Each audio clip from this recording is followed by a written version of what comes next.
What's going on, everyone, and welcome to another episode of the cast right here at Celestia Radio, the CRP Celestia Radio podcast. I am your host, Matthias, as is usual. I went a couple weeks without saying as is usual, and then I'm back on it. You were doing so well, Matt. Anyways, I'm here with Dalit and Matt. Hey, everyone. You know those guys. They're there. Yep. Hi. Yep. So what's up, Matt? My brain is on PoE rot, and on top of that, it's so ungodly hot right now in Florida. Oh, lucky. I'm melting. Yeah. Like, I went out to go get dinner like an hour-ish ago. It's dark out, right? Like, it is. Still in the 80s. Dark. It's dark. Dark and cloudy. It's almost in the 90s. Gross. Still. That is disgusting. And What's then the humidity? And then the humidity is in like upper 80 or upper 80 to low 90%. This is illegal. And I walked out and I'm just like, oh God, no, I don't want to be here. This is terrible. Why did I make this decision? I could have eaten bread. You could have eaten bread. All right. That's all I had in the house. So I had to go get something if I wanted food. And yet you're doing this without aircon or your window open. I feel yeah, we got to sorry make for this you. quick. Don't want to lose anyone on the cast.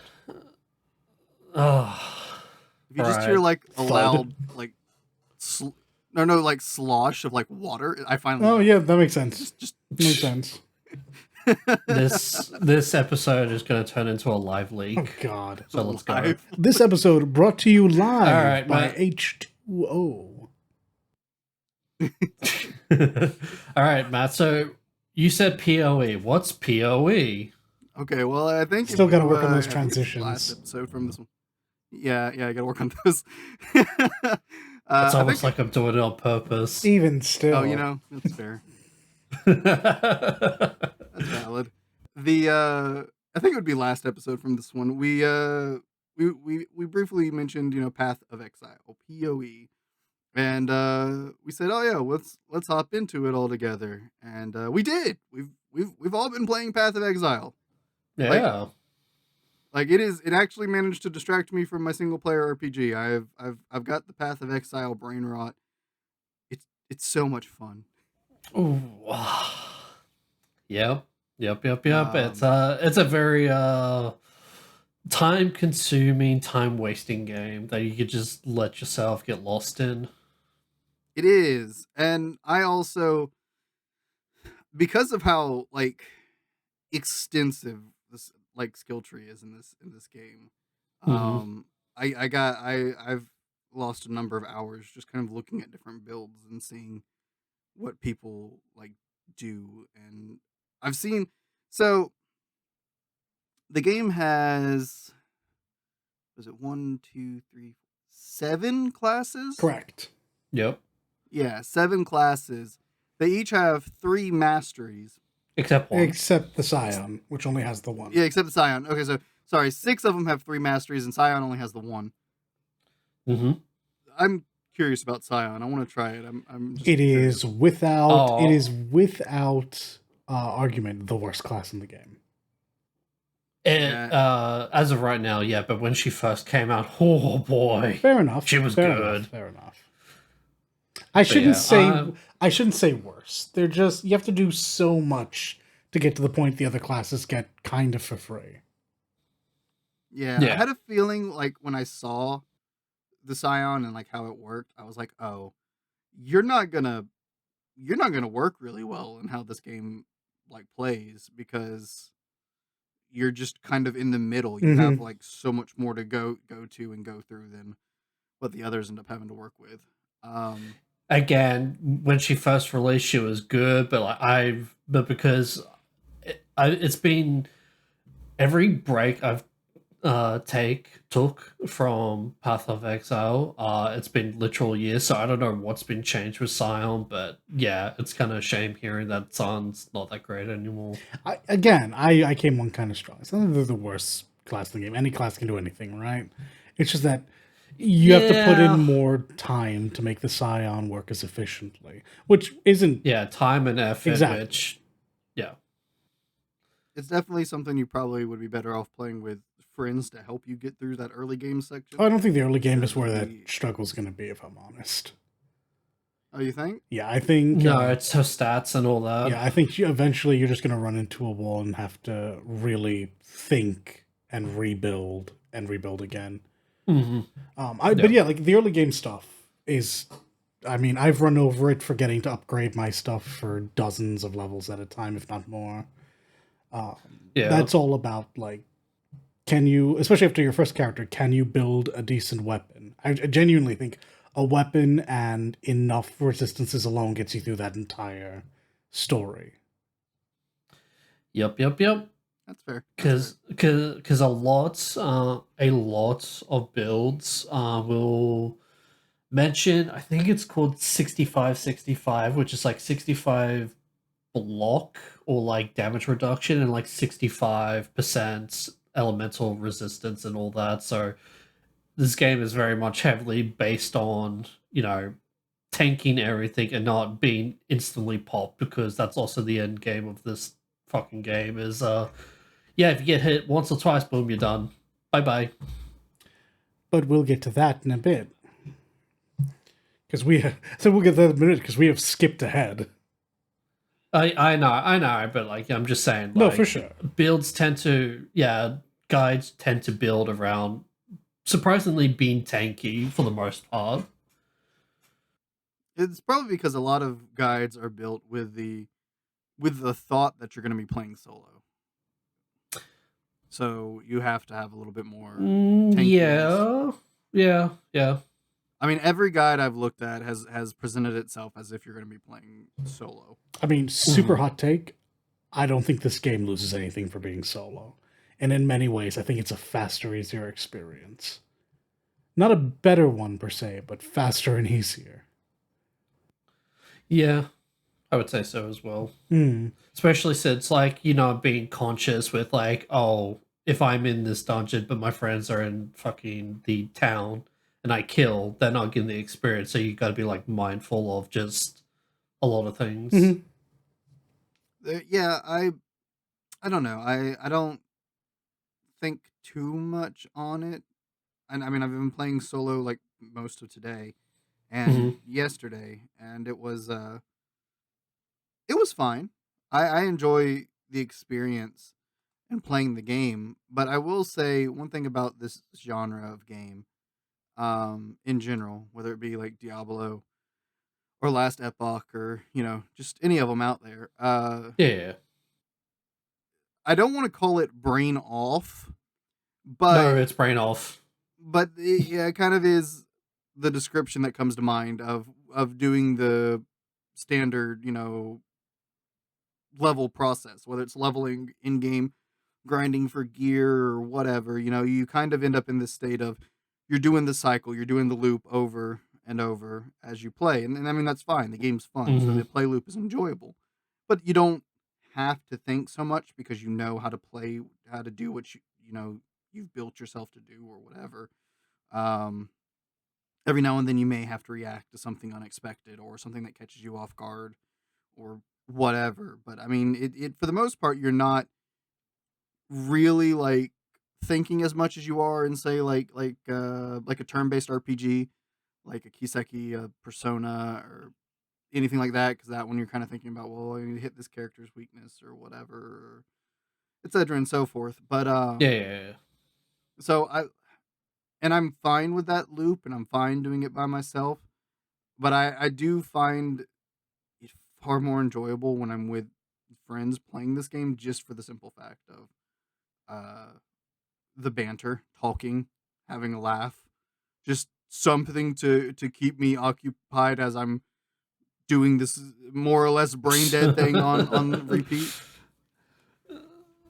Yeah, I legitimately do not. I mean, I kind of know how, because they obviously have a chat to like banter with, but like, man, fucking streaming Path of Exile is like, if you do not have a chat and you do not have anyone, it is fucking boring. I'd rather just watch YouTube and just again. Yeah, I don't think streaming would be too bad for the reason that you stated. You have a chat to interact with.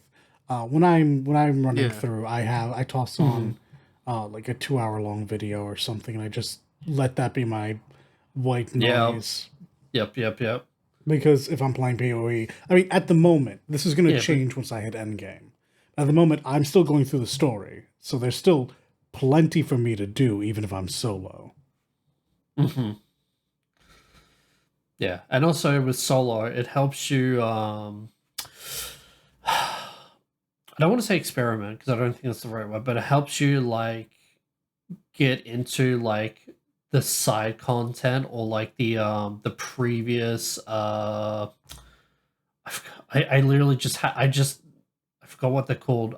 Previous league. That's it. Like previous league mechanics, like all the NPCs you can send to your hideout. You can like slowly like realize like, okay, so this NP does this, this NPC does this, and how crafting works, and getting all that shit done and all that. True, I did take and a big chunk of time yesterday just to learn like what the idea behind crafting actually is. Good, you're gonna have to teach me at some point. I hope you like adding NPCs to your hideout because I mean, I figured it that's helps. why anytime that option's popped up, I've just said, "Go, get there, do it now." Yeah. Oh my god! One of the best things about this game, two things actually. One, everything is account bound, so does not fucking matter. You play on league, off league, actually in hardcore mode it may actually affect, but bouncing between those two. So while non-league and league characters have different inventories and stashes and all that, when your character is out of the league because the league's over and all that, all your stuff just goes into your normal game stash, and it's like, oh, my efforts weren't in vain and all that. It's pretty good. I mean, that's I want to say that's standard because I know in Diablo 3, after a season was over, all your stuff went to your normal off-season stash. Yeah, but that was only the second half of what he said. Because having that account bound stash is actually really fucking big. And I don't remember that being the case in Diablo, though I played Diablo so casually. Account bound. Diablo's stashes are account bound. Are they? I swear I remember most of the stuff being character. No, that's not true, because I was using the gems in season 1 or 2. I think when 4 launched, a lot of that wasn't account bound, and they very quickly rectified that in one of its first updates. Okay. Because Diablo 4, there was a lot of like nice quality of life things that 3 had that it did not have when it came out. I very quickly picked up on when I was playing it. So I know they've remedied a lot of that from what I can tell. Though we're 4 or 5 seasons in and they still haven't given me the number one thing I want. I can just. What do you mean? They gave you a character. Let me take a character. Fair. Let me take a character and just move it over to an account, to a season, and reset him to level 1. Leave all of his gear and stuff on my off season stash and whatever, and just set him back to level 1. They had it in Diablo 3. Why it's not in Diablo 4 from Go, I don't know. Every time I have to delete and remake a character. Oh, that's so annoying. So many character slots, and I'm just like, that's dumb. I see the feature exists in PoE. I see the buttons for it, even though I haven't interacted with it. I haven't played like any seasonal stuff unless Epoch to know if it's there or not. But that's just, that aggravates me. But account bound things, I think that's pretty standard too. It's hard to say. If it's standard, then okay. Because I have not played any Diablo. I feel really silly because I own Diablo 3 and 4, and I play Diablo 2 as well. So it's just a humongous brain fart on my part, I guess. I can't remember if it was a thing in 2 or not. It's been too long since I've played 2. I know it was in 3 because I used it liberally in 3. I know it's in 4 because I've used it in 4. That's your account bound stash. Now, your glamours that you unlock in Diablo 4 are not account bound unless it's the purchased ones. Otherwise, you have Oh, I was gonna say, your purchased ones that's are not account good. bound, but the ones you actually get by playing, you have to actually unlock them with that character. Kind of annoying, but it's not that hard to do, so whatever. But I will say what's really nice, and now Diablo 4 doesn't have a system exactly like this, but it did have its shrines and a few other things you could find on the map that weren't originally account bound, but they did change that with one of their updates in one of the seasons. So that was a really nice update. I want to say that was pre-season going into season 1. It was how early they backpedaled on that. Yeah, it was before going into season 1. They made it a little bit better going into season 2, I think, because they updated it a little bit more. I don't remember exactly what the change, but it was slightly better going into the second season. I remember. I just can't remember exactly how that change was. But with one thing about PoE on the account bound thing that I find really nice, and I just now noticed this playing my solo character, is the Trials of Ascendancy that we've been doing are account wide.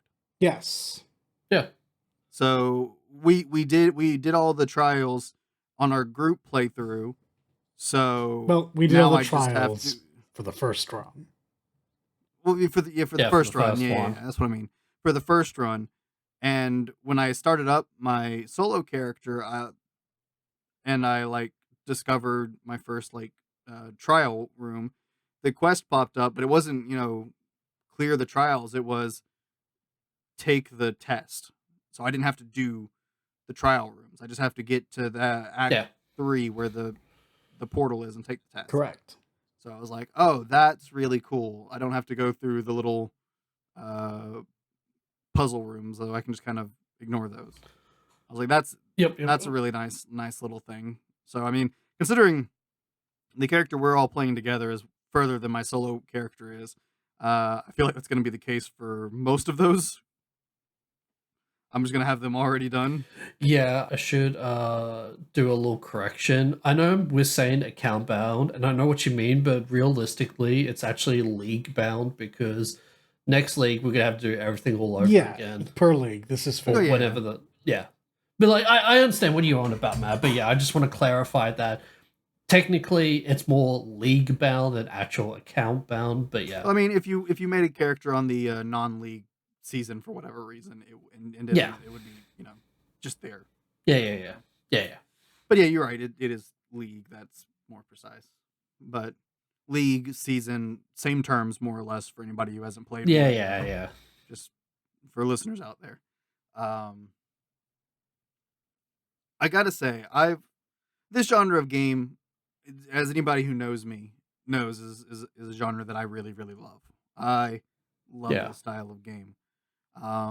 My introduction and history with it is mostly Diablo. Diablo's 2, 3, and 4. I've played Last Epoch as well, and now I'm playing Path of Exile. To be fair, Diablo was, I won't say the only one, but it is the most well-known ARPG style game that a lot of people know of. So I'm assuming there have been other ARPGs, but when everyone says ARPG, everyone just immediately thinks Diablo, and now hopefully, and now Path of Exile as well. Path of Exile is 10 years old. They've been saying it about PoE for a long time. Yeah, I don't know why I said hopefully, but yeah. They've definitely Diablo's kind of, I don't want to say the forefather because that makes it sound like it predated all of them. I don't know if that's I don't know if it's entirely true, but it's definitely among the first group of them out there, I think. And it definitely did kind of set a lot of patterns that I think ended up being standard for the genre. Um, and like you said, yeah, now Path of Exile is up there with Diablo in this genre of the ones you talk about, hear about, think about when you think about this genre. I want to say Last Epoch's making a solid attempt at joining in that grouping. Sure, it just has to get out of early access to prove it has any staying power. Right. Oh, Now, like okay. having come from Diablo mainly, like mostly having played the Diablo games, I picked up Last Epoch by recommendation of a friend. He told me I would love it because I like Diablo, and I'm like, okay, you know what, fine. I need to play more of this genre than just Diablo. To be fair, I need to branch out because I really like Diablo. And going into Last Epoch, I was, oh man, I loved it. I was like, this is really good. This is really enjoyable. This is fun. I like this a lot. I really like the diversity to what I can do here. Because like lo and behold, Dalat's already said it and made the joke. I play necromancers in these games. That's what I do. Yeah, you fucking minion builder. I love minion builds. Fun fact, when I'm playing Magic the Gathering, one of my favorite deck types is basically a minion build. I just hordes of tokens. I just that's my playstyle in games. Let me make up an army and send my army to do the fighting for me. I just enjoy that. That's me. I don't know. Before we get too far ahead into this, actually, I'm really curious about something because, again, I said this earlier. I'll reiterate it. We've jumped straight into it. I wouldn't mind being fairly new to this genre. Bit of a breakdown about ARPGs. Because I don't know if I've played any others other than Diablo or Path of Exile. Like, unironically, I'm not trying to be funny. I genuinely don't know if I have. Like, to me, an ARPG is it like Diablo or not? Or is it about getting loot? Is Borderlands an ARPG? No. Even though it is action, but yeah. So this is why I'm asking this question, because like I'm sure there's a specific idea, if not a direct definition, just an idea about what an ARPG is. And then we can get into the specifics of Diablo and PoE and Last Epoch. Okay, so I would definitely say ARPG is technically the spawn of looter shooters because it is very much a looter. But like, you know. So does that imply that looter shooters came first? No. Second. Because in my head, surely ARPGs it came first, and then it spawned looter shooters. But like, got it. And now, technically, if you're playing like, what was it, Demon Hunter, Demon Slayer? What was it in Diablo? Demon Hunter, I want to say. Where you use the crossbows. Mm-hmm. Yeah. Technically, you're technically shooting, so it'll be looter shooter. But like, ARPG would be what's the, I don't know, I would have to say OG looters are, I would say. Like, just a massive amount of loot from just killing stuff. But again, how is that different from Borderlands or Destiny or the First Descendant? So, there's a term to kind of differentiate, right? Because you have action RPGs. So sure, the core thing is the game an RPG? So does it have RPG elements in some shape or form? Yeah. And then it's action because not turn based. You're actively playing it. Second part to it. So like with the games like PoE, Diablo, etc. and so forth. You're moving around, you're casting your skills. It's all actively happening, real time. The action is active. I would agree. There's a term for the style that Diablo and PoE and its ilk is described as, and I'm trying to remember what that term is. I think it's isometric. Is is sure, because of the camera angle. Right, because you're this looking down on your character on the map and whatnot. Isometric ARPG, some shit like that. And I mean, in that genre, it's not a super bloated genre to my knowledge, because the titans of the genre own the genre more or less. Again, Diablo for the most like part. Diablo has sat here for a long time at this point. You have Path of Exile now. We have Last Epoch that's in its early access still. There's, I think, Grim Path Dawn. of Exile 2 when it comes out. Oh yeah, Grim Dawn. And then Torchlight, I believe. I think there's another one called Titan Quest as well. I'm not too familiar with these. They never really came onto my radar whatsoever.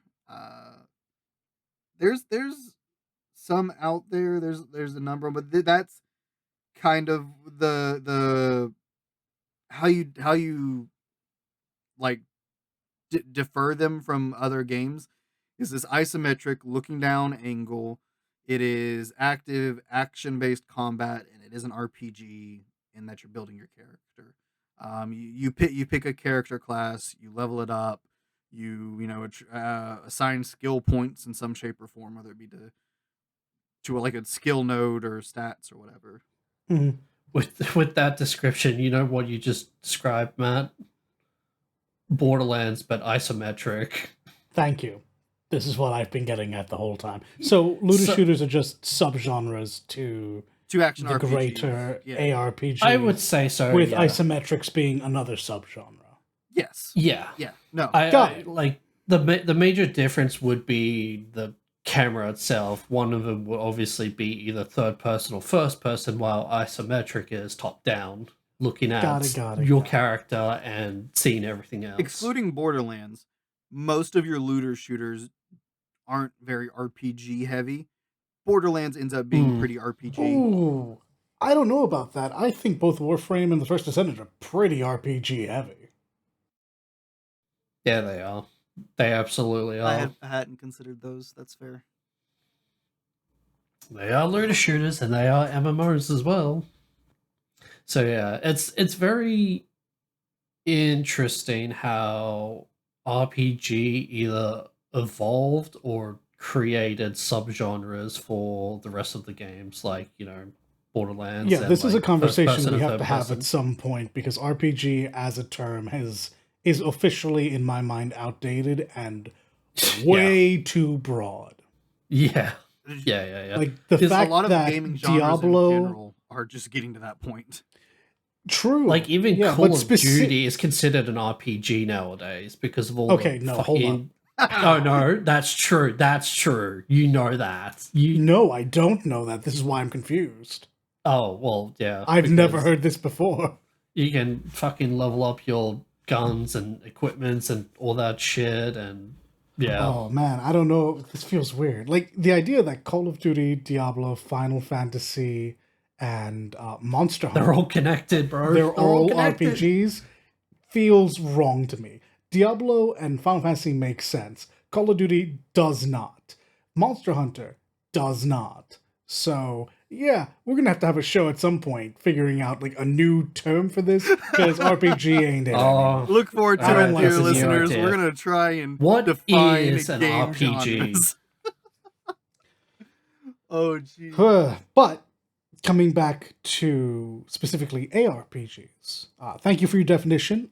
It was genuinely very nice to have this clarity. Otherwise, I would have literally been sitting here thinking, is it just Diablo and Path of Exile? Have I really never played another one? Good to know that looter shooters, a genre I play a bunch of, is a subcategory thereof. Yeah, absolutely. 100%, yeah. So now getting back to the specifics, let's talk Last Epoch, since that's where I cut you off at. No, I am glad you said that, though. We probably should have started with the defining the genre a little bit. So hey man, we don't look. This ain't a fucking rail track. We go all over the place. All right, we blink everywhere. Fuck it. We're a bunch of squirrels. Let's be fair. We are a bunch. Press F to flash. Flash on D. No, flash on F. No, don't do this. Don't do this. F for flash. Like, come on, guys. Okay, regardless. I will let y'all know I put my movement ability in PoE on T because T for teleport. Of course. Oh god, but my hand. Ugh. Yeah, my hand as well. Let's just move in one finger over. Anyways, so I play minion builds primarily, and like that's my first go-to. With Diablo 3, I obviously didn't have that at first. I could have played a Witch Doctor. I really didn't care for Witch Doctor. So I ended up being a monk. That was my main in that one until Necromancer was added. But I normally play Necromancer because you can tell the big ones are definitely going for Diablo's. I don't want to say it's aesthetic exactly, but a lot of the bigger ones so far, or at least the 3 big ones we've mentioned thus far in Diablo, PoE, and Last Epoch, are darker fantasy games. So they all have a Necromancer to some extent, or shape or form. But right, that's what I play. I enjoy it. And I'm having primarily played Diablo. I mean, and I enjoyed it. I have my skeletons, my little army of skeletons that I can get a decent number of. Like I think the most I got up to was what? Like I think 12 to 15 skeletons, and then if it's a goodly amount. Yeah. And then if I wanted to use, and that's kind of always been how Diablo's Necromancers worked, is basically you have some variation to your number and workings of your skeletons, and then you can also potentially get like a golem of some kind, usually a bone golem or some other kind of necromantic golem design, flesh, bone, blood, stuff like that. Diablo 4 added like just an iron golem you could create, which was like, okay, sure. But that's not meat. But it was and I was always like, okay, this is cool, this is cool. So then I played Last Epoch, and very quickly I was like, okay, the diversity here way blowing Diablo out the water. And I'm kind of that's a low bar to pass. Yeah, and I'm like, I'm kind of living for it. Because I had skeletons, I had zombies, I had liches, I had wraiths, I had death knights. Didn't you have death knights? Yep, I had death knights. There was just an assortment of like things that I was like summoning, and the number was much higher too. I was sitting around the 20s, I think, like god damn, 25-ish things out fighting and killing everything for me. I'm just like, heck yeah, this is sick. I love this. I do prefer when my minion builds are like the minions stay out and I don't have to keep resummoning them. But I realized that a lot of that was one of the reasons I really didn't enjoy Witch Doctor in Diablo 3, was because it usually ended up having to be a recastable thing. Well, yeah, it's closer to a very yeah. With that's not very necromancy of you, Matt, to say. I have to keep on recasting my spell. Ugh. See, here's the thing. I like being able to just summon a bunch of minions, let my minions exist and fight, and then I can support my minions with other spells, whether it be like bone spears or blood bursts or whatever. Yeah. I enjoy that style of play quite a bit. Summon and support. Yeah, summon and support. I summon the army, and then my main job is to keep that army up and moving and supporting them with whatever way, shape, or form. For the most part, that's kind of how Last Epoch was playing for me, and I was really, really enjoying it. I had this decent little like battalion of undead, and a diverse grouping at that, and then I was supporting them mostly with like curses and debuffs on enemies and whatnot. No, I should say I hadn't touched Path of Exile at this point, and when I was playing it, I've heard of it, of course. I'd never played it, and I knew a little bit about it. Wadalit here, that's him right there. Me? Yep. Hi everyone. No, I'm joking. He was like, I didn't know I was Australian. he's like, Matt, you should really check out Path of Exile. I'm like, yeah, I really should. It's true, yeah. So I downloaded Path of Exile, I opened it up, and I played for like an hour or two. I mostly just did the opening section on a character, just long enough to kind of get a feel for how it played, which was sort of like what I expected. It's the same as the rest of these games we've been talking about for the most part, like Diablo and Last Epoch and whatnot. And I was just like, yeah, okay, this is really fun. I really enjoy this. But I was just like, this massive skill tree. I'm like, I think that's sick. I've mentioned this when we were talking about in the I think it was we were talking about like the meta episode. How I love skill trees and I love like huge branching skill trees. I think they're really cool. Yeah, but this ain't a fucking skill tree, bro. You know that. And I was like, this is really cool, awesome. But I didn't really get into playing it much. I did a lot of looking at stuff afterwards, and I was just like, man, this is cool. I like this. So it's only when we really started playing it, like the three of us together, and that I've really started playing Path of Exile. And it's just like Diablo will always have a spot for me as like a soft spot for me as where I entered this genre at. And I gotta say, as far as like storytelling goes, its story may not be the best. I don't want to compare it to the other two because I'm still learning like where the other two stand. As far as story is. So far, Last Epoch is probably on the bottom of story. But it's Diablo is out of out of these three, anyways, has the best presentation. But this is because Blizzard's the one doing it, right? They are exactly they are pros at cinematography and their cutscenes and effects and art direction, and art direction and things like that. So I mean, it looks incredible. Yep. So I mean, it definitely has been putting its story in a good way there. So that will always have a soft spot for me, and I will always probably love Diablo and probably jump back to it every once in a blue moon to play some Diablo. Well, that's tomorrow, so you know. Oh, okay, well, you know what? So we know what Matt's doing tomorrow. This unintentional that, but okay. Well, then when I played Last Epoch, I was like, okay, I hate to say this is kind of better because one, the diversity in what I can do here, because how I can build this army, how I can play it, because with Diablo you have, I think it's 4 skill buttons, and your like basic attack, I think is how it works.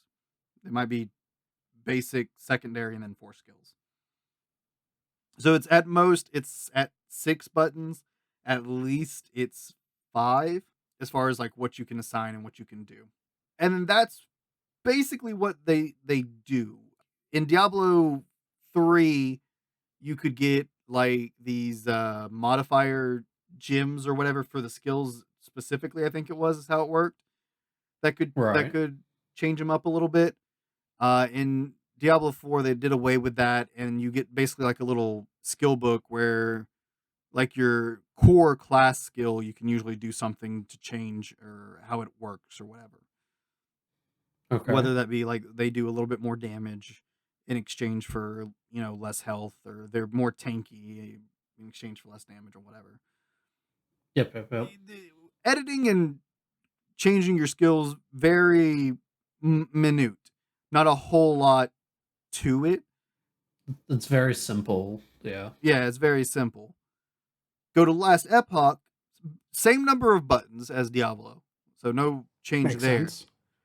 But whatever skills you set end up unlocking their own passive like skill tree that you can build and select on. So say for my Necromancer, my base skill was Summon Skeleton.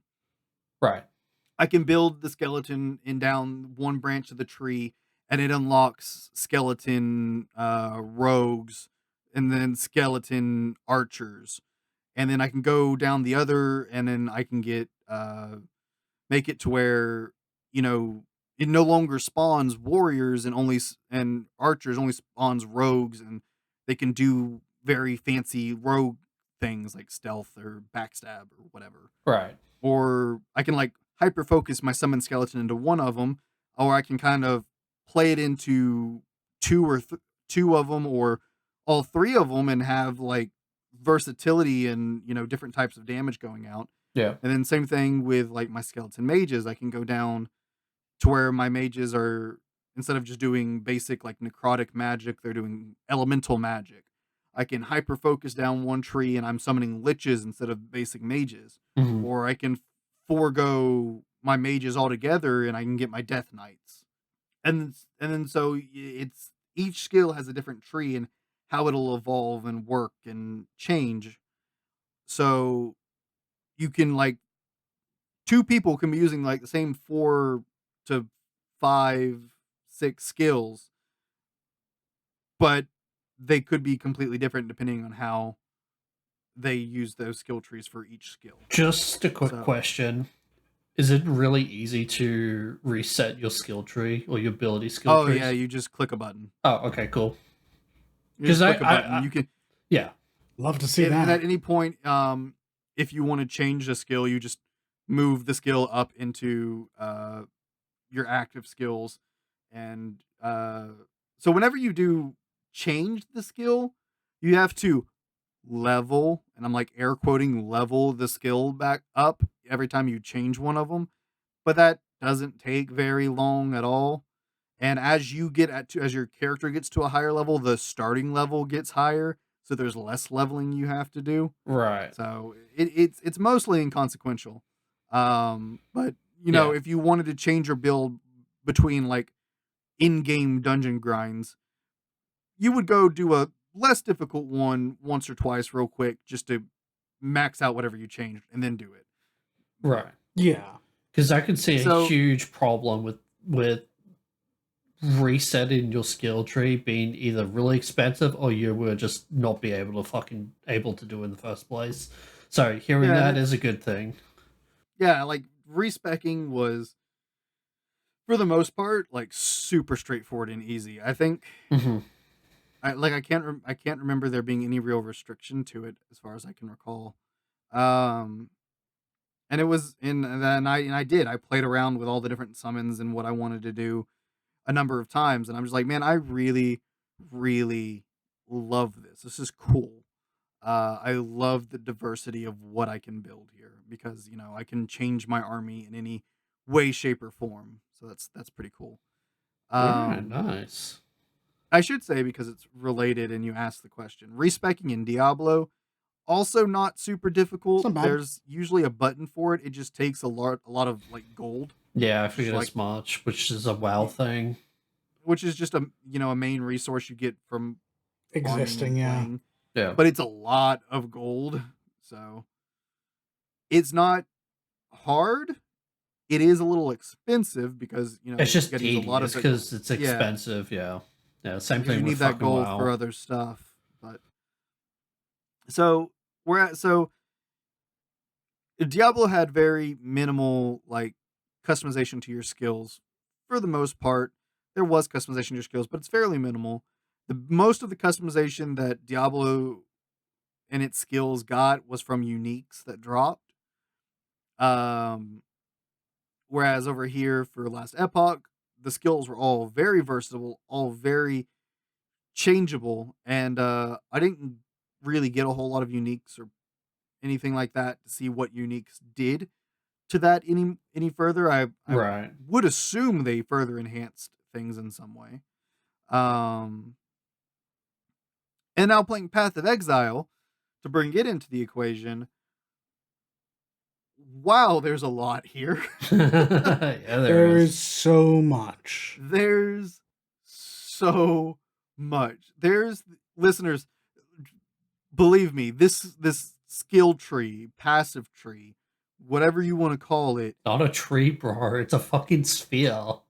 It's a circle. It's a web. It's a web. Yeah, it's a web. It is just massive. And you might be picturing like, oh, okay, it's like this. Go look up a picture of it. It's massive. Make sure you look a up-to-date version of that, because there is a huge difference between 1.0 sphere grid and Path of Exile, not 10, and this sphere grid that we currently have in 3.25. Yeah, it is at once its most interesting addition to the RPG genre, and also probably the biggest hindrance to PoE as a game. Yeah. Not because there's anything specifically wrong with the grid. It's wonderful, but it's also very vast and daunting. Pretty much everyone says, a lot of people took one look at it and said, nope, I'm out. That's way too much. Yep. That's very fucking daunting, because you're just like, what? Because a lot of people will be like, do I need to get all of this to make a powerful character? And like, it's just like, no, but No. I can see why you would think that, because there's holy shit, there is literal hundreds of just fucking nodes around this fucking thing. But yeah. And in Path of Exile, your skills aren't really class bound. Technically speaking, no, they're not. Any class can use any skill, because your skills are gems. Yep. That either drop from loot, or you can buy from vendors or quest rewards or whatever. Now, some classes do have some unique abilities. I don't know if it's many of them, but a couple of them do. Which when you unlock their mastery is when you'll get the ability. Because I know Templar, I think it's Guardian Templars. It's what I'm building mine towards. Has a unique like summon they get when you select Guardian as your mastery.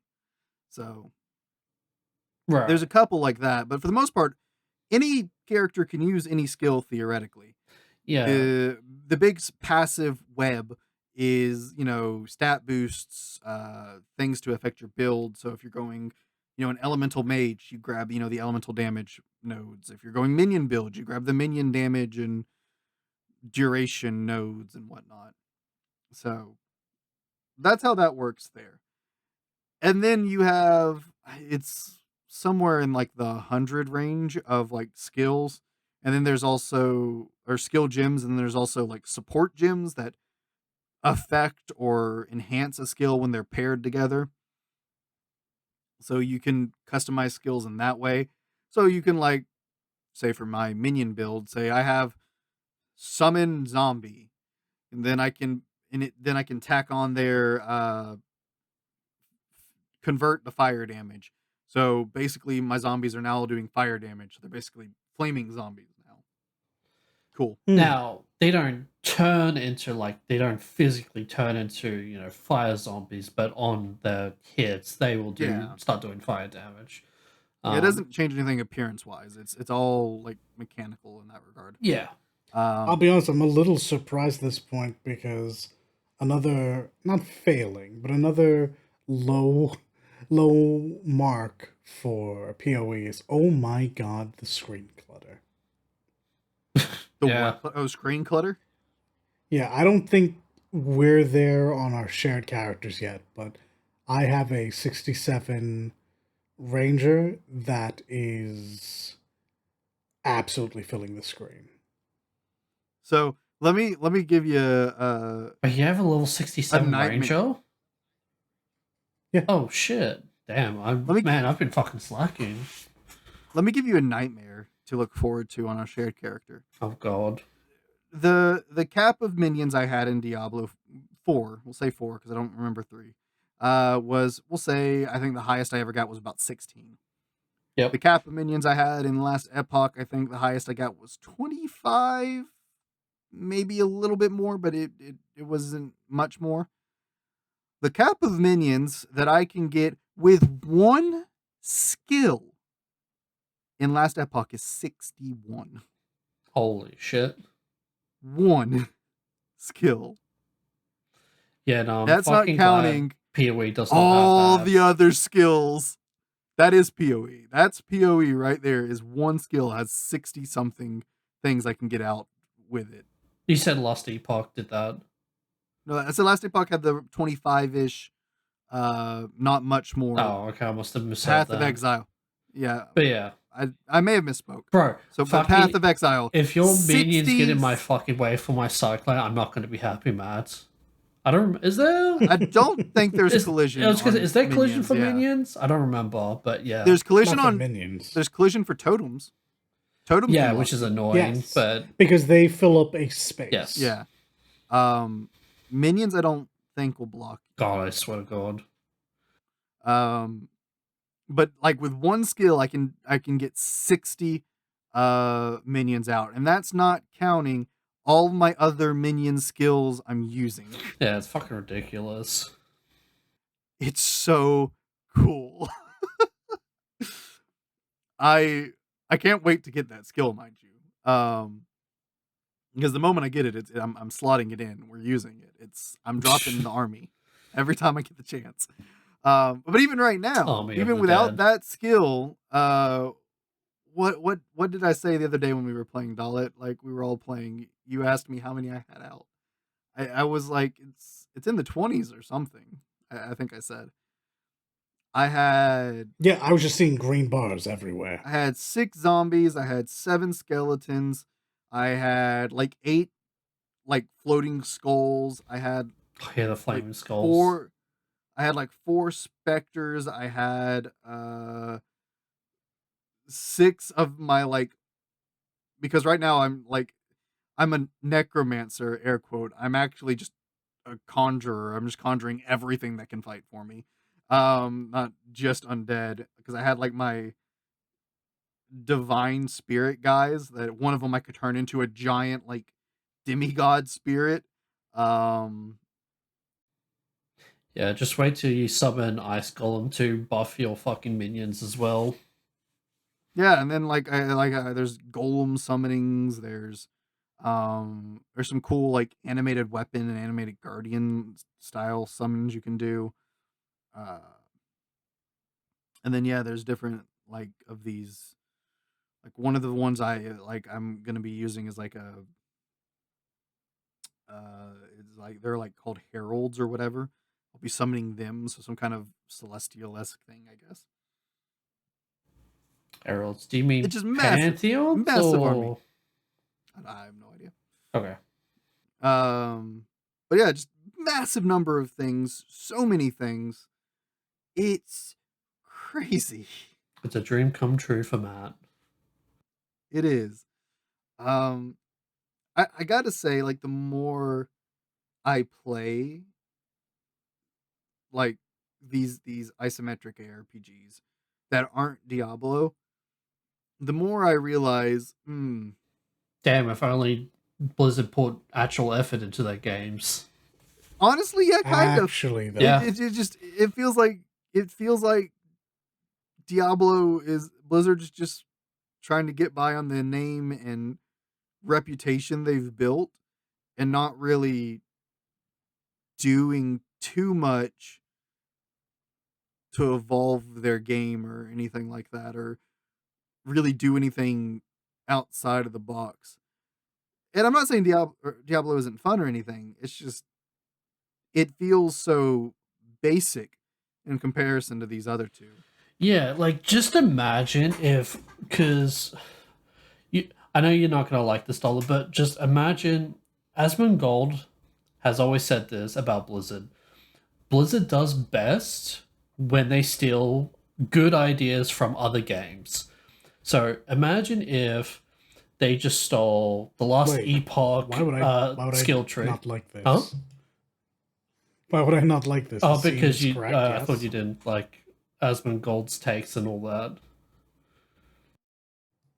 No. I don't have an issue. Okay. Well, regardless, imagine if Blizzard, Diablo 5, new fresh stuff for whatever fucking reason, they just steal Last Epoch's ability skill trees, and they stole the versatility, or just not versatility.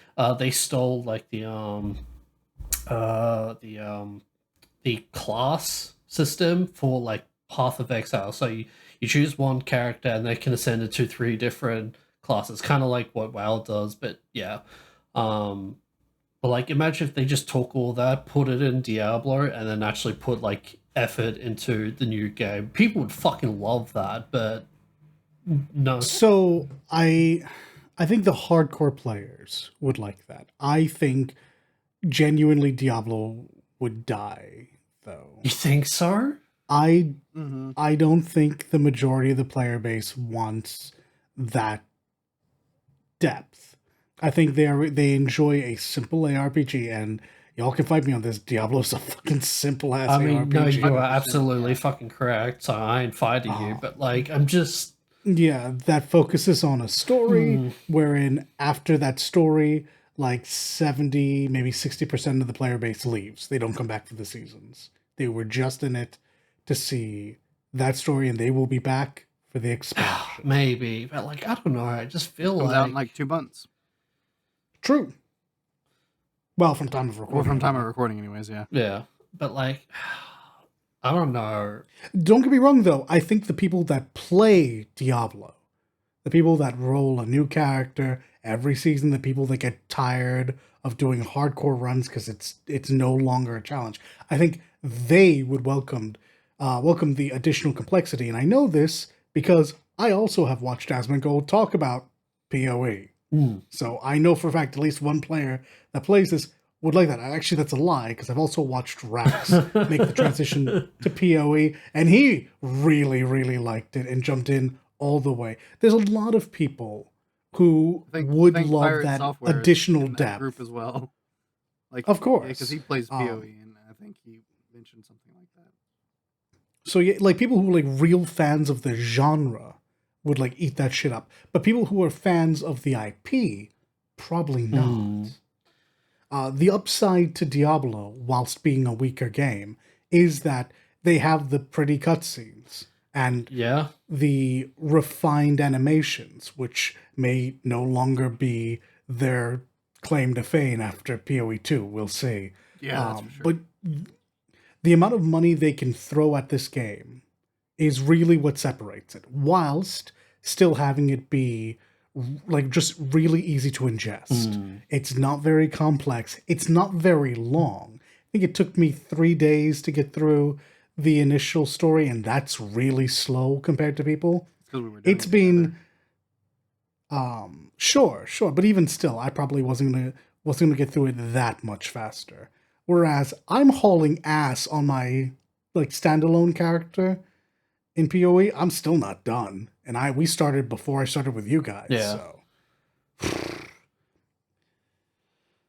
So yeah, there's a lot there. I think Diablo being a lighter take on the genre is the safest thing for them. Now, that isn't to say it's healthy in the state that it's in, because it can be a better version of what it is. Yeah. But I don't think becoming PoE is the move. No. I'm not saying Diablo should be PoE. I'm just saying take the good stuff of PoE and then port it into their own game. And well, subjectively speaking just for myself, the best parts of PoE is the depth and the complexity.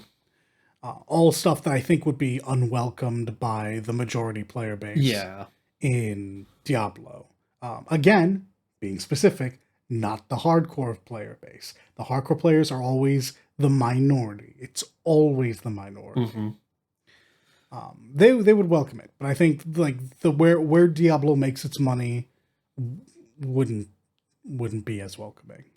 I'm inclined to agree. Sadly, I think as it stands right now, because obviously Diablo and Path of Exile have made it. Those are two existing games in the genre that exist right now, and for the foreseeable future will continue to exist. Like they stand, for lack of a better description, they more or less stand at the top of the genre. If Last Epoch were to have continue to have a successful early access that has its full launch, does really good, and its post-launch support and growth is really well, and it makes its way to be considered in that grouping with them. This is a hypothetical, and it does that. You would have 3 games in this genre of a similar aesthetic, of varying levels of complexity, from simple in Diablo to middling in Last Epoch to far more complex in Path of Exile, and that's probably a good thing, honestly, because it gives players who want the complexity, who want that degree of control, it gives them the option to go play one of the other games that has more complexity, more control, more diversity to it, right? Yeah. And it allows Diablo to continue to shine as it's far more simple but very pretty and polished game that it is. And then, like Dallas said, the way Path of Exile 2 is looking, like it's not even going to be solely alone in the pretty standard anymore, because Path of Exile 2 is looking pretty good. Like, it looks pretty good. It's stunning to me that that's on the same engine as PoE 1, because PoE 1 runs like a mess, like a very now competent mess, but a mess. Yeah. So I mean, it'll be. So the fact that they've been able to pretty it up is pretty cool. Yeah.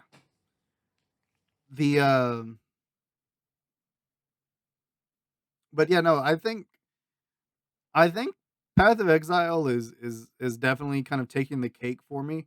I think in terms of like the minion builds that I like to play, there are things I like about Last Epoch more in the diversity of the undead. The actual minions itself, yeah. Yeah. But in terms of, and the fact that in Last Epoch they stick around, like pretty much everything I summon sticks around. Path of Exile, I am having to constantly summon them. However, I've noticed as I've been leveling and getting more of my passive nodes in that skill web that even the ones that I have to resummon are sticking around for a couple minutes before I have to resummon them. Yep. So I'm not having to spam summon unless they like start dying. So it's not as bad. I don't mind it as much. And even if I did have to keep summoning him, so be it. That's fine. That's just how it is, I guess. And I don't mind it just because just the number of them is really satisfying. So whereas one has like diversity, the other has numbers, I guess. And those are like both really satisfying. And we'll see what Path of Exile 2 does, because maybe Path of Exile 2 will give me more diversity, because Path of Exile 2 they're saying it has over 240 skill gems, and that's not counting the 200 support gems. Yeah, I'm also hoping for, more like build diversity as well, because one thing ever since playing with you guys, I'm like, man, I kind of want to play like a paladin build, but like there's really no paladin builds. I mean, there sort of is with the guardian, but like that's not what I'm looking for. Like I want like a paladin character that goes into 3 different stuff, but like, yeah, I'm hoping there's not only like just more abilities and support gems, but also just new classes as well would be great. The new characters for Path of Exile, which we know for a fact we're getting. Yeah, which we do. Yeah, I get you, because my second character, my solo character I've been playing is a Templar, and like I was like, oh, I'm gonna go for a holy-esque build, and I was kind of looking at it, and I'm like, oh, they have a unique summon you can get on it. I'm like, all right, so I'm gonna go like Holy Templar, but but like I want this big summon backing me up, so kind of thing. And I wasn't really going for a summoner build, so to speak, but I just wanted to use that ability because I'm like, that sounds really cool. So that was my idea, right? And the builds I was finding at first, I was just like, man, this isn't all that different from the Necromancer I'm playing. I don't really feel that different. Yeah. But before I got too far in my leveling, I did find one that was a little bit different, and I am coming to enjoy a decent bit more. It is more of a battle mage paladin that has like a few bigger summons supporting him. So like leading so it's like a battle mage paladin leading a little like unit. Yeah, brothers in arms rather than a minion. Yeah, so I'm like, so that's kind of the build I've found that I'm like, okay, I can deal with this because it's not pure summoning. It's it's not a bunch of things. It's a smaller number of things. I mean, that's just and I'm herald actually purity in general, but yeah. Yeah, and then I'm using actual like some like elemental and other such magic and stuff. Yeah. So this is what I end up settling in. But you're right. It's kind of there isn't a huge amount of diversity to builds out there as far as I can tell. At least maybe because we're at the early stages of 3.25, I think. Maybe there just haven't been as many published. I don't know. I don't know how long or old this patch is. It's about a month old, I think.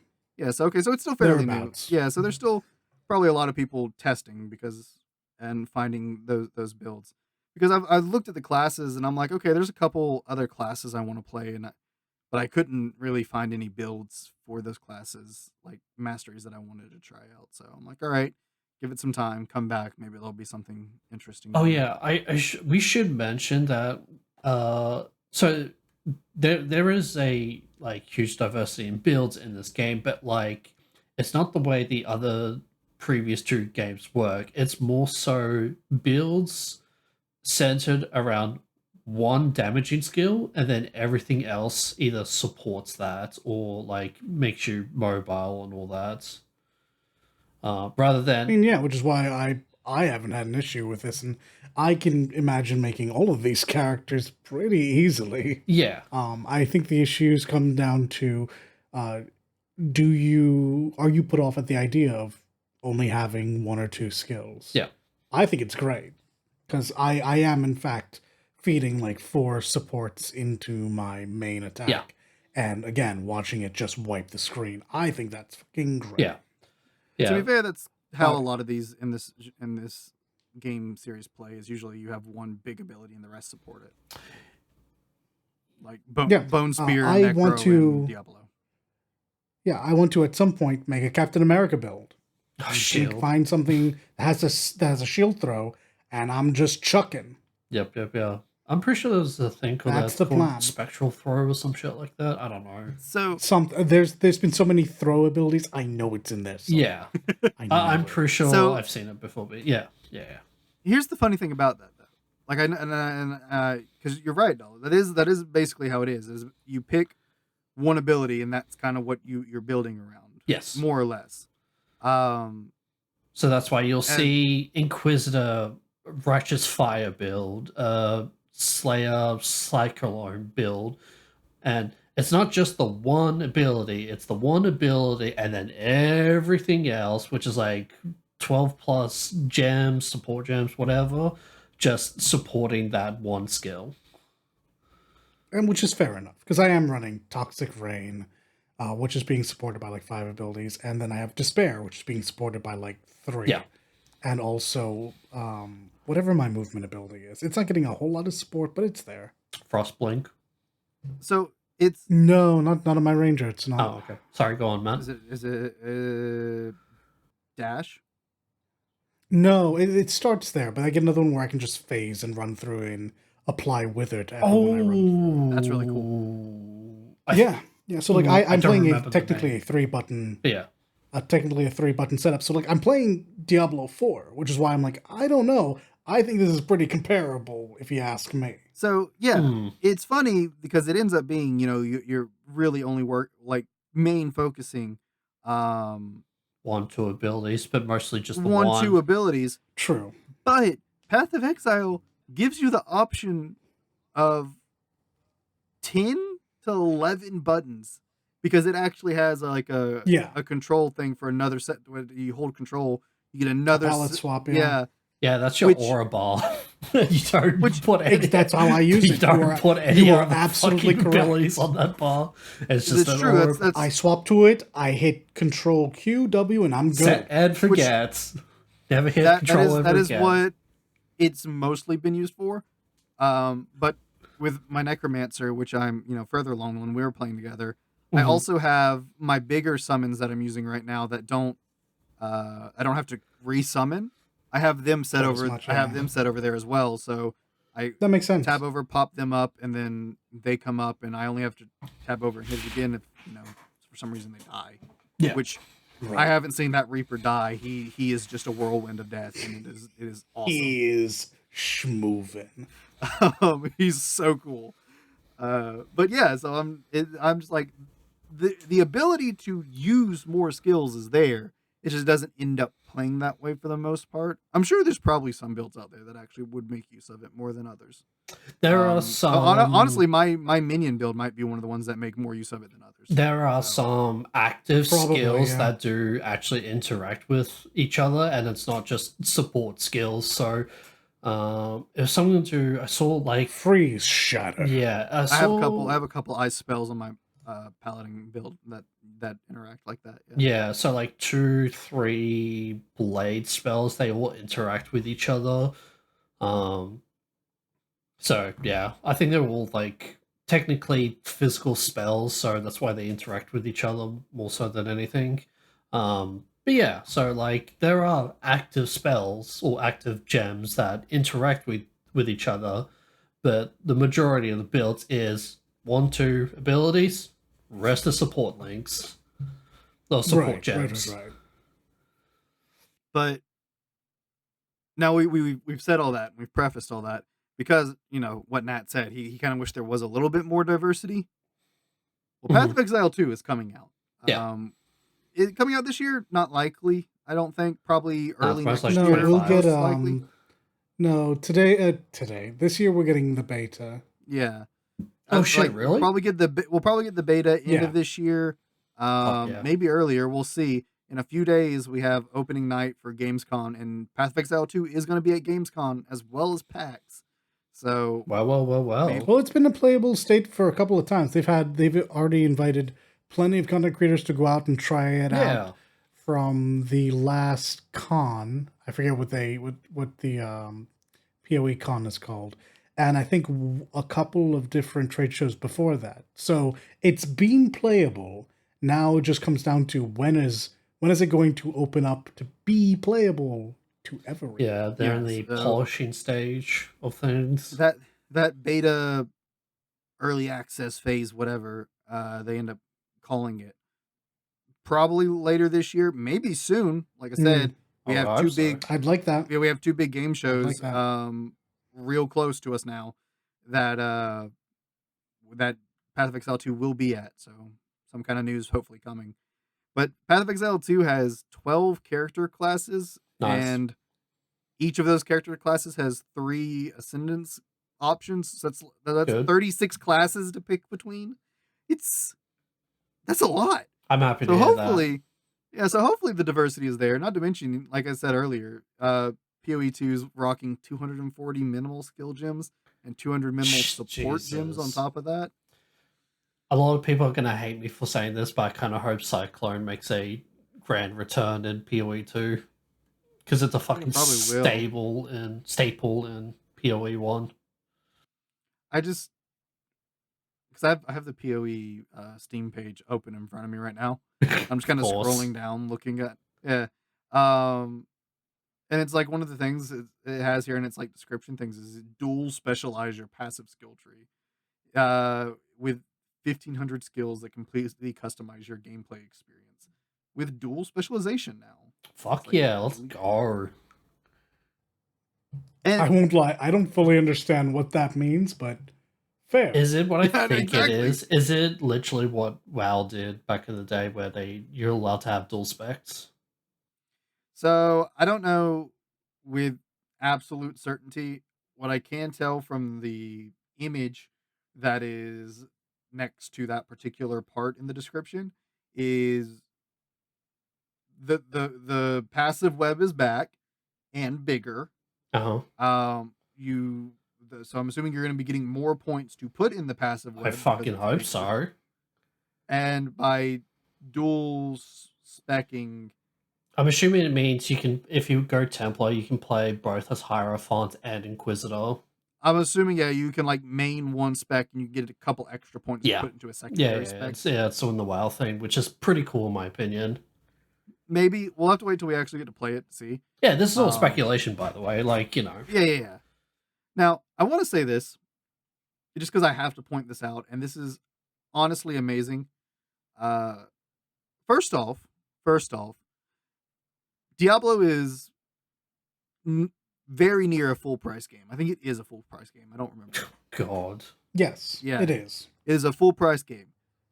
Last Epoch. No, hold on. Diablo is a full price game with full price expansion packs that you have to buy. No thanks. As they add them out. No thanks. Last Epoch is only in early access, but you still have to buy it, but not at full AAA price. It's like $40, $30, $40. So it's not that bad. Path of Exile and Path of Exile 2 are free to play.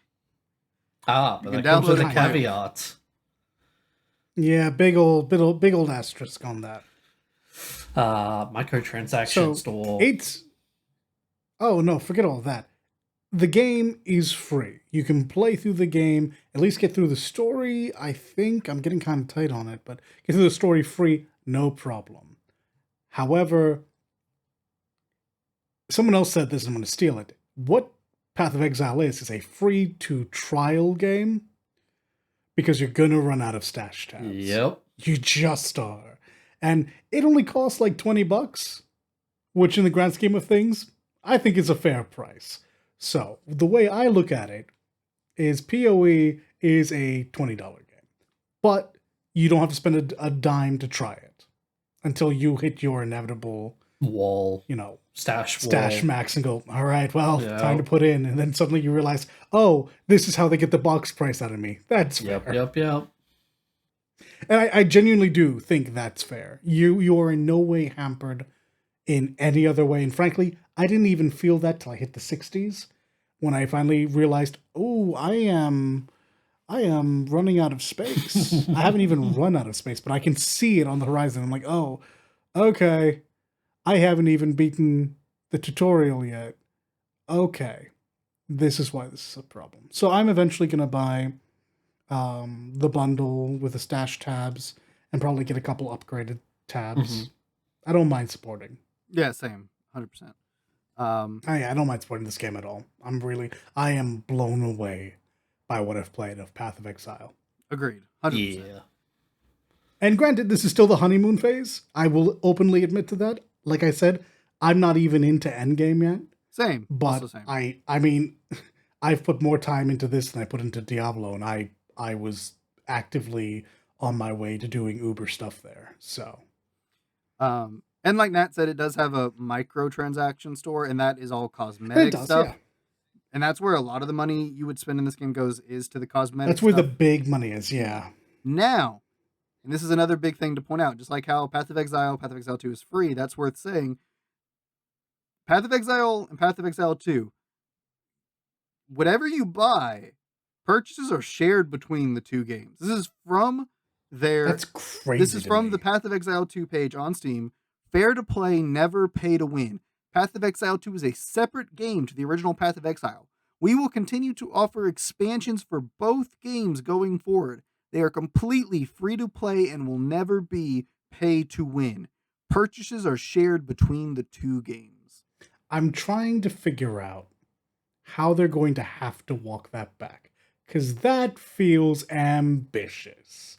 I'm not saying they can't do it. They clearly think they can. So I am super excited to see how that plays.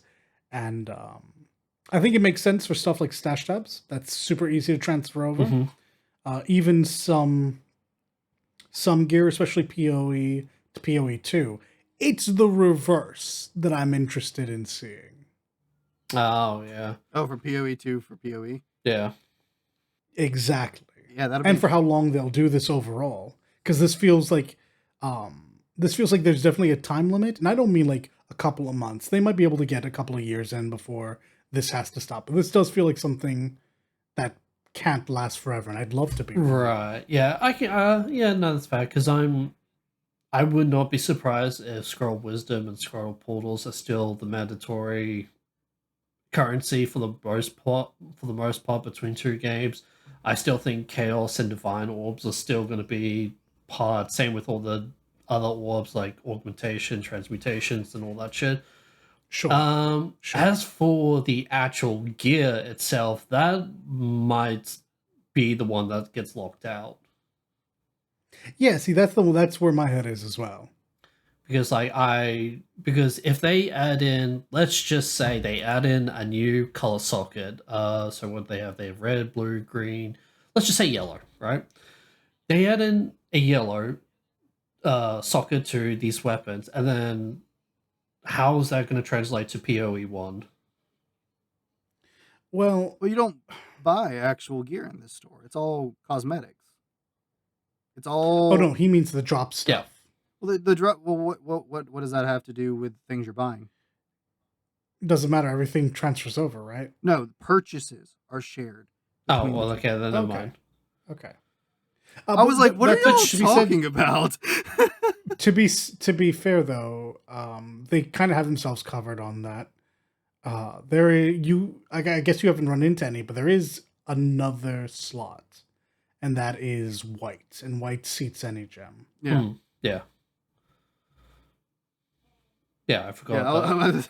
Yeah, I was so confused trying to follow that conversation. Wait, hold on. Wait, huh? Wait. So are chests connected between the two games? The stash? No. So no. They will kind of have to be to some degree, because if the stash tabs transfer over, where I was going before you got to the gear was when you were still talking about currencies, I was there with you. Because there are currency tabs, there are map tabs, which surely would be flask tabs. Surely be shared between the two games, right? Like, I'm not crazy. But the question, so the tabs will be. Yeah. It doesn't mean they'll be populated in the two different games the same. They might be populated differently. Oh god, this is matter of fact. This out of my brain. It probably will be populated differently. Right. So you can have a full 16 tabs in PoE1. Those tabs transfer over, but all the tabs in PoE2 are now empty because you have to go earn all the stuff again. Exactly how that works. Oh god. Just so. Yeah. So yeah, you won't have to worry about maxing out, but you will have to worry about building up that account again. There is a minute chance. I wouldn't count on this. There's a minute chance if they end up using the same currency, like they keep Scroll of Wisdom or whatever, that they might code that so that it stays irregardless of the game. But I wouldn't expect that. I would not hold my breath on that. Yeah, I wouldn't expect it, but I can see people being confused about that because of the specifics of certain tabs. Yeah, because when you look at an actual stash tab for like people who actually play this fucking game, like you're just like, how the fuck is this going to transfer over to PoE2? Because like it's a lot. Either they don't do it, or they make another chest that's primarily for microtransactions to share between the two games. I have no fucking idea. Nah, I think Matt has the right of it. I think it's just the tabs. Right. It's just the tabs, yeah. I think you're going to have to re-earn everything. You are level 1, new league, new account, just with a bunch of, not meta progression, but a bunch of cosmetic stuff. Just think about it this way. If you buy the tabs now, and say you had 16 tabs if you bought them all now. That's 16 tabs for season and non-season. They're different. Correct. They don't share loot or whatever's in them. So PoE2 would just be doing the same thing. It would just be another like instance of those 16 tabs. So they would not interact in that way. But I mean, just in general, the fact that those purchases are shared between the two games is super sick, huge. Like that's awesome. Yeah. There's like they are doing their best to just show that they do appreciate their players that have been playing, that all they've been doing. They don't want their players that have been playing this game for 10 years now, 10 plus years now, I think. They don't want to, diminish any of, the support that they've been giving them. So yeah, they're not pulling a fucking blizzard with Overwatch 1 to 2. Oh god, and now that. Imagine that. You're thinking, I'm gonna keep all my fucking loot boxes so when we transfer over to Overwatch 2, I can unlock everything. Womp womp. Nope. Bye-bye. To be fair. All gone. To be entirely fair, slightly different, and I'd rather not get into that on this episode. I don't want to talk about no, Overwatch but like 2. you sort of get what I'm getting at. Like they're not. I see what it is. Look, Blizzard has done a lot of really shady stuff, and grinding gear games, as best as I can tell, much like who are the Warframe guys again? Digital Extreme. Digital Extreme have cultivated a community that respects them and that they are respected in return. Mm-hmm. So that means a lot. Blizzard got big. Blizzard got huge, and then Blizzard stopped being Blizzard because Blizzard became too big. Activision. Yeah. It just it became Activision. Yeah. Activision just wore Blizzard's skin for all of the skinwalkers, all of the goodwill that they had. But plenty of people from OG Blizzard has said that's not Blizzard anymore. Yeah, and it hasn't been Blizzard for a very long time. So that's why there's a difference there. You have it does come down to size. You get so big, you start only worrying about your investors, and both of these teams still seem at a point where customer relations really, it doesn't supersede everything, but they understand how vital that is for them going forward. Yeah. Yep. The what is it? I just completely lost that train of thought. It happens to the best of us, I told you, we're Yeah. not a fucking railway, Matt. We blink all over the place. You thought I was crazy. I was crazy once. Stop that. I feel like that's not the first time you said that. I feel like there's a joke I'm missing out. There is. There is. It's we'll tell you about it after. Okay. We'll tell you about it after cast. So I'm really excited for PoE 2 for this. Like it's crazy. Like everything they're saying that PoE 2 is going to have. Like they're saying, so I was in Path of Exile 1 today playing, and I was kind of watching the like world chat in the corner while I was running around doing stuff. And there were a couple guys in there talking. One of them was talking about it. He was like, I remember, and he said along the lines of this, I remember when I started playing this game way back when it came out, and Act 3 was considered in-game. Yes, it was. Yes. Because that's when I also started playing as well. It was fucked. And I'm like, the story alone is now 3 times as long because it goes to Act 10, I think. Mm-hmm. Oh, I'm that close to the end, am I? Interesting. Yeah, and then on top of all the leveling after that and whatnot as well, I'm like, that's crazy. That's a lot of support over the last 10 plus years. Mm-hmm. Path of Exile 2 is supposed to be launching with 6 acts. And I'm Holy shit! And all of these other things they're saying we're getting. I'm like, what else are they going to add over the years through support to this? Like, this is, I'm mind boggled at the prospects of what PoE 2 is going to be. See, now that feels ambitious. I don't know. I feel like they must have some faith in the community that they will keep them going, which I hope that is the case because, yeah, Path of Exile is a good game. I hope Path of Exile 2 is a good game because just because all this new stuff is happening doesn't automatically make it a good game. So,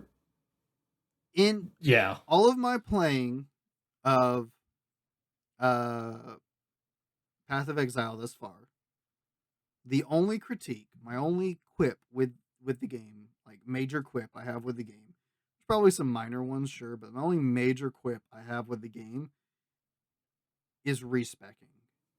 Yeah, it fucking sucks in this game. It's almost non-existent, really. Because like I'm not like super aware of how it works, but the fact that there is a point where you have screwed your build and you basically have to restart and you can't respec yourself out of that,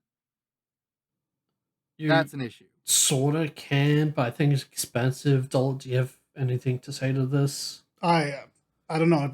This is why I was so determined to follow a build this time. Yeah. I have not had to experience that on anything that I've done. Both times I have followed a build, so at no point have I screwed with the pooch on that. I've had to use exactly 1 point to respect, Oh, sorry, respec. But I mean, I'm still sitting on 11. Past that, I don't know. I was hoping there was like a respec NPC that you can go to. Like I'm pretty sure you can buy the regret books, but like I don't know how much they are. So they could be super expensive for all I fucking know. But like, yeah, if you're not paying it, even if you are following a guide and you're just not paying attention, you could just brick yourself and you're just like, oh, okay, gotta restart the entire fucking character again. And a lot of people say, oh, no. Even if you brick your character, you can still beat, the main story. It's like, okay, but I'm not playing. That's absolutely true. Well, yes, but like what I'm trying to say is, if you're if you're not playing for just if you're playing for end game and you brick yourself, you're fucked. You gotta make a new character. Is what I'm trying to get out. 100%. If you're playing for the story, then who fucking cares? But yeah. So, and as somebody who likes, like, yeah, I did this in Diablo a decent bit. Diablo's the one I've played the most. I would drop the immense amount of gold to respec on a character because I like to play around and test builds and experiment. Yeah. And that's with the limited amount of like experimentation I can really do in Diablo in comparison. Mm-hmm. So a game like this with this massive, extensive passive web and all these different skills and whatnot, I would love to be able to just, be able to respec and experiment and play around and find fun builds and stuff. I'm pretty sure a lot of content creators also agree with you, Matt. Well, yeah, I'm sure they do. That's probably why they do content creation for it. So it's like I would love to do it, but it's just as from what I've seen and what I've played thus far, which again, it's only a very small portion of the game. I was about to say, I think you're coming down really hard on a game that you have like 30 levels in. No, I want to be clear. I have not played a whole lot. No, I'm not trying to come down hard on it. Like I said, this is my only quip critique whatsoever, and I'm only so far into the game, so I'm not trying to come down hard on it. This is the only thing I've seen as far as I have been. Is there's no real full respec yet that I've seen. So maybe when I get further in, I'll find out if there is a proper respec. God, I hope so. There may not be. If there's not, that would be a big disappointment. It would be unfortunate for sure. But I would like to hope, especially like it feels very short-sighted in a game like this not to have some kind of full respec option, especially as I'm going to remind you, this game has been around for 10 years. My assumption is they probably figured it out at some point. And that's what I'm thinking. There's got to be something somewhere. I just haven't made it to it yet, and I'm holding on hope for that. That's the guess. Yeah, I'm holding on hope for that.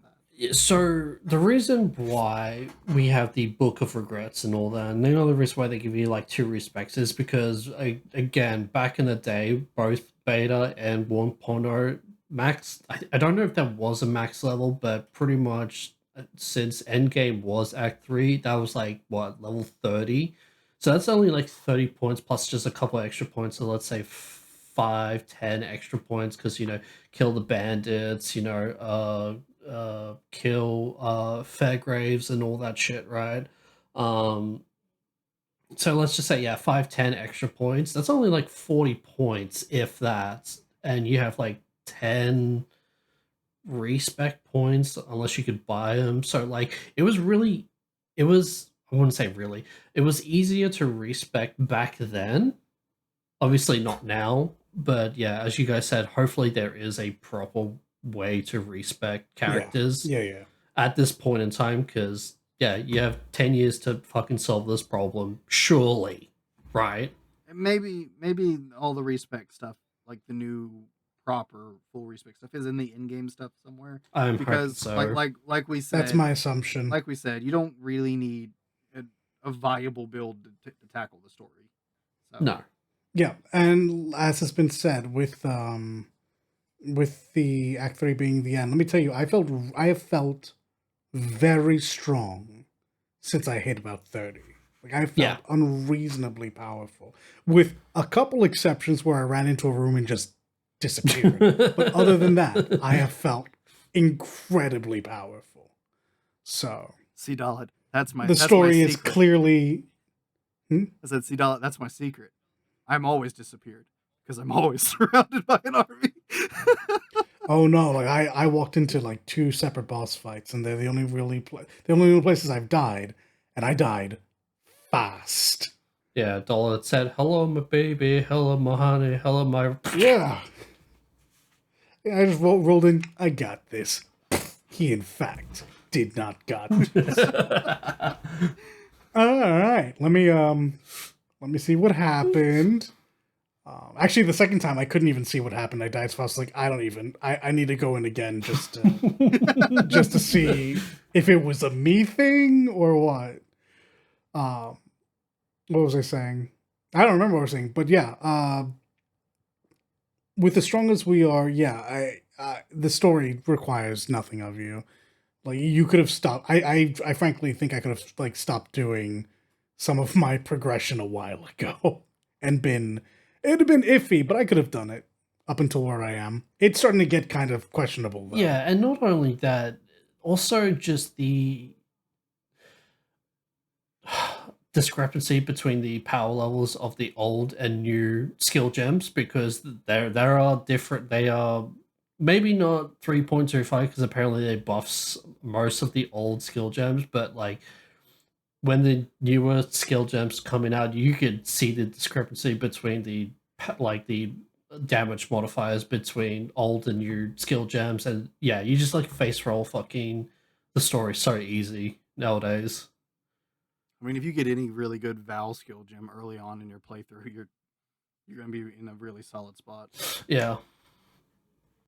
I mean, y'all like y'all saw my in our group playthrough the one that lets me summon the like giant demigod thing. It's as big as some of the bosses. Correct. Like yeah, it's the guy that we fought in fucking D&D.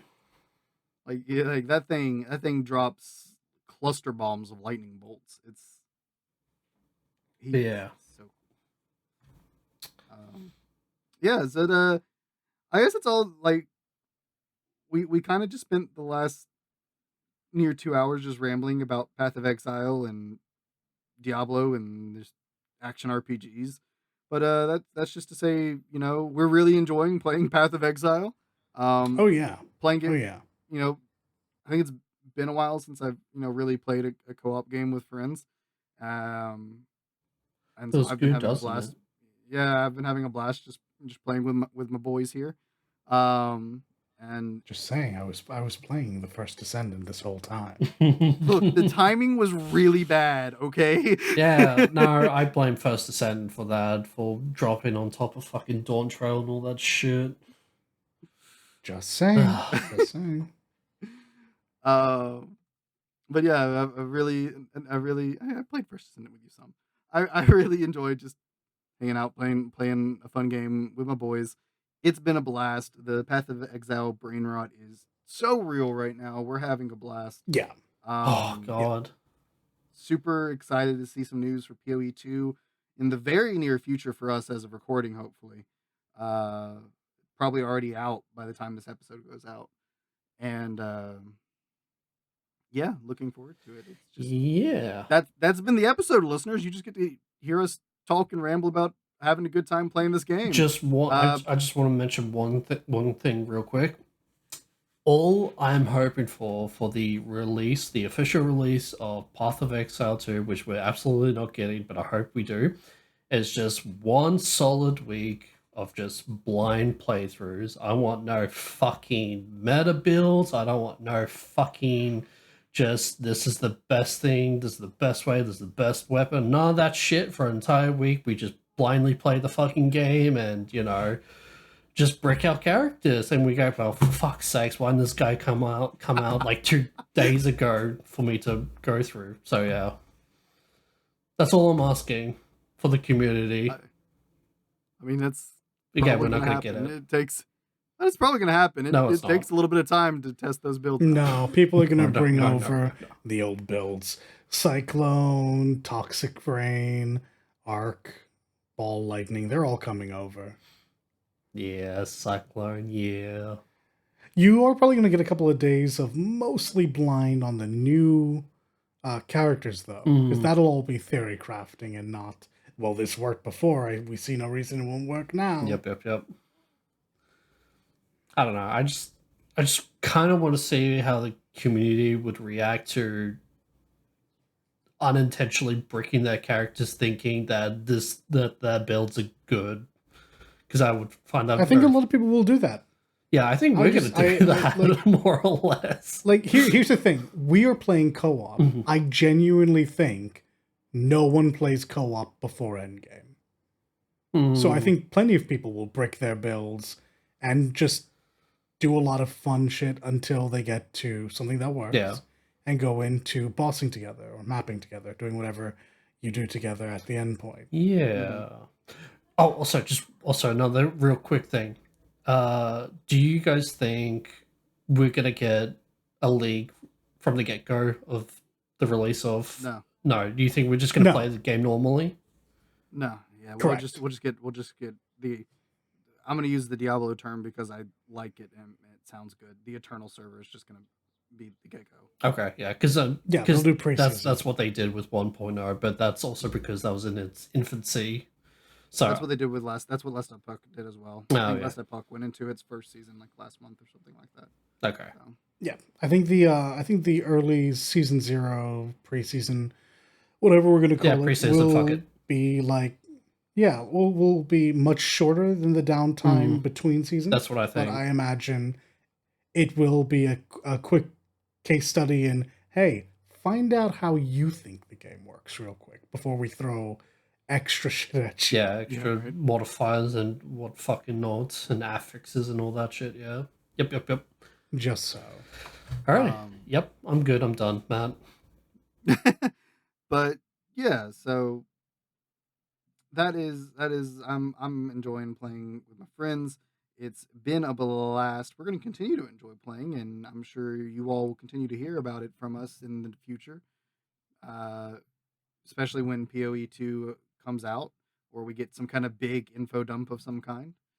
And also, by the time this episode comes out, hopefully I will have streamed some of our playing, but I can't say for certain, but maybe I will have. I can tell you for certain Nat has, and to the best of my knowledge, he saves all his archives over on YouTube, so you can go find some of our playing on YouTube from his archives. Yep, I have a VOD channel. So, yeah.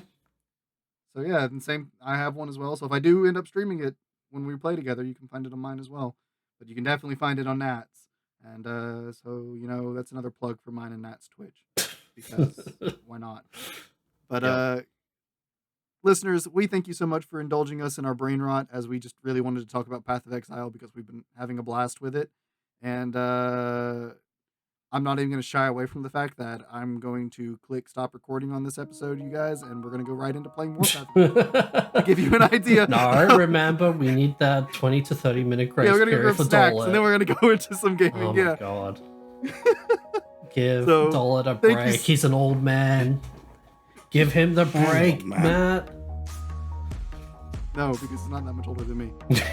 We thank you, listeners, so much for listening. As always, we really appreciate you all. If you have thoughts on this genre or Path of Exile, or you're excited about Path of Exile 2, or anything that we've talked about, you can always tell us your thoughts, opinions down in the comments below on YouTube and Spotify, or you can even tweet them at us at Celestia Radio PD. If you have suggestions for topics, you have questions, anything like that, you can also tweet them at us, leave them in the comments, or use the hashtag AskCRP, and we'll keep an eye out for those, and maybe you'll see it in an episode. But we really appreciate you all, as always, and I guess we'll just see you all in the next one. Peace. See you, everyone. Be good now.